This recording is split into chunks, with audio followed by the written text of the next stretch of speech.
Good morning everybody, myself Acharya Vishwendra. आज momentum पे एक डिस्कशन करूँगा आपसे एक थॉट एक्सपेरिमेंट के थ्रू।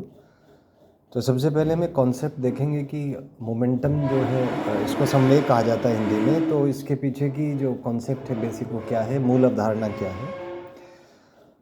तो मोमेंटम का क्वांटिफिकेशन इसको कहा जा सकता है मोशन का इन सिंपल टर्म्स। मान लीजिए कि जैसे यहाँ पे 3 ब्लॉक्स आपको दिए हुए मास एम के, इसको एक कार मान लीजिए। तीनों का स्पीड अलग अलग है, एक का 10 है, एक का 20, एक का 30।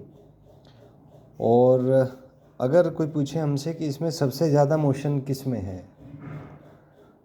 तो मोमेंटम जो है इट्स रफली a measure of the amount of motion you can say, या ये कह सकते हैं कि जिसका जो मोशन है उसको अपोज करने में जितना ज़्यादा फोर्स लगता है for the same time duration, हम कहते हैं कि उसका मोमेंटम उतना ही ज़्यादा है। तो इसमें आप देख सकते हैं कि कॉमन सेंस है कि जिस कार का वेलोसिटी सबसे ज़्यादा है उसको रोकने में सबसे ज़्यादा फोर्स आपको लगाना पड़ेगा। You can visualise that out intuitively. So आप एक थॉट एक्सपेरिमेंट करें कि आप एक सड़क पे खड़े हुए हैं और 3 कार्स बराबर में आ रही हैं और उनके ब्रेक फेल हो गए हैं। फर्स्ट का स्पीड है 10, सेकंड का 20 और थर्ड का है 30। तो आप अपने आप को रखें उस थॉट एक्सपेरिमेंट में, ट्राई टू फील कि किस केस में सबसे ज़्यादा फोर्स आपको लगाना पड़ेगा उन कार्स को रोकने में। तो आपको फील हो गया होगा कि अगर मास सेम है तो जिसका स्पीड सबसे ज़्यादा है उसी कार को रोकने के लिए आपको सबसे ज़्यादा फोर्स लगाना पड़ेगा। तो इन अ वे हम कह सकते हैं कि जिस बॉडी को रोकने में जितना ज़्यादा फोर्स लगेगा सेम ड्यूरेशन में मोशन से रेस्ट में लाने में, so in one of the way हम कह सकते हैं कि उसका मोमेंटम सबसे ज़्यादा होगा। This is a rough estimation of the amount of motion content in a body. तो मौलिक रूप से किसी वस्तु में गति की जो मात्रा है उसको यदि हम गति की मात्रा के संदर्भ में परिभाषित करने का प्रयास करें, उसको एक्सप्लेन करें, क्वांटिफिकेशन ऑफ मोशन की, उसमें क्वांटिटी कितनी है मोशन की, तो हम ये कह सकते हैं कि जिस बॉडी को रोकने में जितना ज़्यादा फोर्स लगेगा उसका मोमेंटम उतना ही ज़्यादा होगा। तो ये रफ एस्टिमेट हम इस तरीके से कर सकते हैं। तो I hope you get the feeling of the momentum. अब मोमेंटम जो है वो 2 चीज़ों पे डिपेंड करता है। एक डिराइव्ड फिजिकल क्वांटिटी है जो मास और वेलोसिटी पे डिपेंड करता है। क्योंकि आप देख सकते हैं कि मान लीजिए सेम वेलोसिटी से 3 मासेस आ रहे हैं, एक का मास 10 kg है, दूसरे का 20 है, तीसरे का 30 है।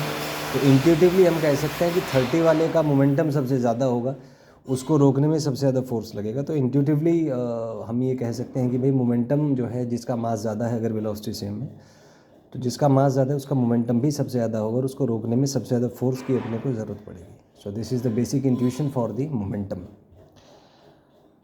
तो ये जो हमने थॉट एक्सपेरिमेंट किया, let's try to analyse the entire system. तो हम एक थॉट एक्सपेरिमेंट हमने किया जिसमें हमने मोशन को क्वांटिफाई करने के बारे में विचार किया कि कैसे मोशन को हम क्वांटिफाई कर सकते हैं और कौन सी फिजिकल क्वांटिटी असाइन की जा सकती है जिससे मोशन क्वांटिफाई हो जाए। मतलब जिससे हम ये कह पाएँ कि इस बॉडी में इतना मोशन है।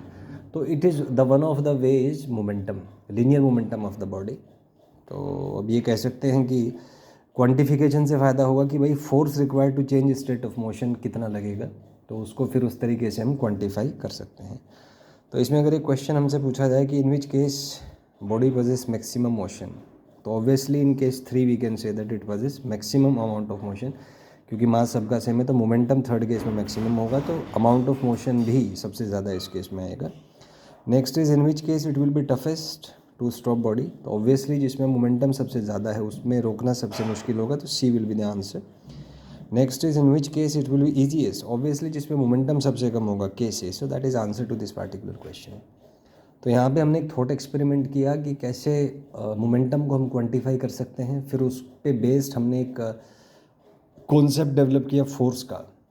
तो हमने स्टार्टिंग से बात की मास से, मास इनटू वेलोसिटी से एक हमने फिजिकल क्वांटिटी डिराइव की जिसको हमने नाम दिया मोमेंटम का। और मोमेंटम को हमने यूज़ किया as a tool to quantify motion. मतलब ये कह सकते हैं कि जिसका मोमेंटम ज़्यादा होगा सेम टाइम ड्यूरेशन में उसको रोकने के लिए उतने ही ज़्यादा फोर्स की आपको ज़रूरत पड़ेगी। तो ये जो हमने मोमेंटम को बेस मान के फोर्स भी डिफाइन कर सकते हैं। सो this is how things can work. So if you have any doubt, you can ask in the doubt section. Thank you and have a nice day.